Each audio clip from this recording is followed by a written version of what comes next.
कभी कभी आप लोगों का फ्री पीरियड होता है ना, है? तो आज अपना फ्री पीरियड हो जाएगा,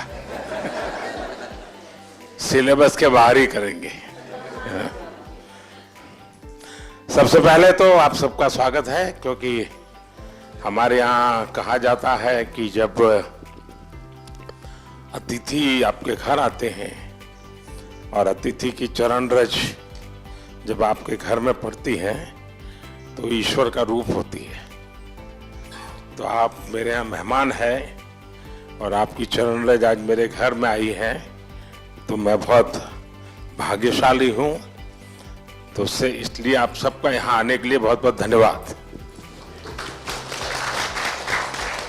जनमानस, छोटे से छोटा बच्चा और बुजुर्ग आदमी 100 वर्ष का भी जानता है कि परिवर्तन एक तरफा नहीं है, परिवर्तन चौतरफा है।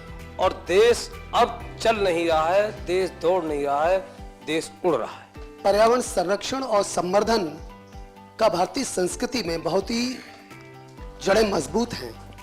हम अपने छात्रों को किस तरह से सजग कर सकते हैं कि वो इसे साकार कर सकें? आप एकलव्य स्कूल में है, मतलब ज्यादातर आप आदिवासी बच्चों के बीच में हैं। अगर आदिवासी बच्चों के बीच में है तो पर्यावरण की रक्षा तो उनसे हमें सीखनी है जी। हमें उन्होंने जितनी पर्यावरण की रक्षा की है शायद कोई और कर सकता है। अब हमारे देश में रिसाइकल, हर चीज को रिसाइकल करना ये हमारे कल्चर में था। अगर कपड़े पुराने हो गए तो बड़े भाई के छोटे भाई को फिर पहनने लायक न रहे तो उसमें से कोई रजाई विजाई बना दो।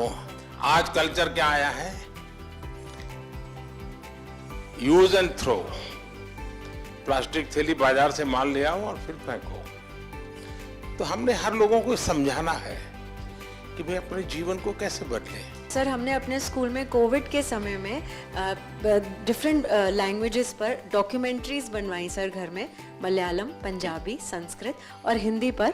और बच्चों ने रिसर्च किया, गाने गाए, डांस किया और उसको कंपाइल करके फिर हमने उसे ओपन सोर्स ऑफ लर्निंग की तरह यूट्यूब पर भी डाला सर। बढ़िया। भारत की विशेषता ये है कि हम विविधता को सेलिब्रेट करते हैं। क्या हम इसका आनंद ले सकते हैं क्या?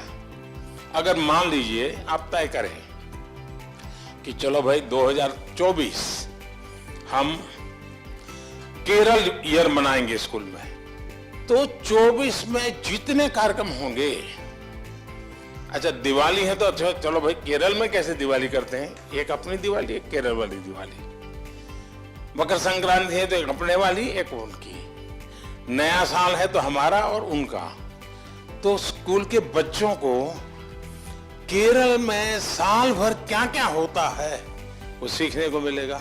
Under your able leadership, India has ushered into Amrit Kal. What is the new and changing role of teachers to achieve this goal? कभी भी जीवन में भीतर के विद्यार्थी को मरने नहीं देना चाहिए। अगर आपके भीतर का विद्यार्थी जिंदा है तो आप कभी जीवन में उलझन में नहीं फंसोगे, निराश नहीं होंगे, बोझिल जिंदगी नहीं बनेगी। टीचर से अपेक्षा होती है एग्जैक्टनेस की। बच्चों को एनकरेज करना चाहिए। देखिए, बच्चों में क्यूरियोसिटी को कभी भी डिस्करेज नहीं करना चाहिए। आप लोग नहीं करते, इसीलिए तो आपको अवार्ड मिल रहा है।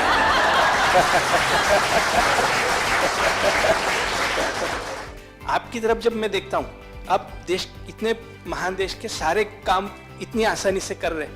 आप अंतर्राष्ट्रीय स्तर पर भी भारत का नाम इतना ऊंचाई पे रहे, इसलिए हर रोज निरंतर प्रयास कर रहे हैं। फिर भी आप अपने चेहरे पे वो तेज, आपकी हंसी, आप जिस तरह से हम लोगों को अभी एक एंटरटेन कर रहे हैं, इस तरह से हमें लगता है कि हमारे क्लास के बच्चे भी उसी तरीके से हमारी तरफ देखे जैसे हम आपकी तरफ देख रहे हैं। अच्छा, आप लोग स्कूल में पढ़ाते ना पर प्रकाशित है, पर प्रकाशित पढ़ाते ना, तो मेरा जो तेज है ना वो 140 करोड़ लोगों का जो तेज है ना, जो रिफ्लेक्ट होता है इसके कारण।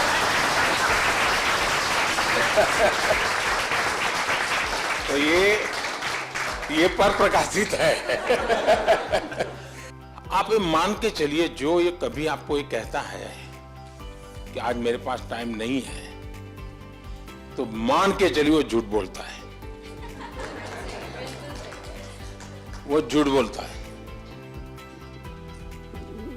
कभी टाइम की कमी होती ही नहीं जी, लेकिन हमें मालूम नहीं है कि हम अपना टाइम कहां गंवा रहे हैं, हमें पता ही नहीं। अब तय करना है कि हमें समय वेस्ट करना है कि समय इन्वेस्ट करना है। दूसरा, आपको सामान्य जीवन में देखा होगा, काम करने की कभी थकान नहीं होती जी, काम न करने की थकान होती है।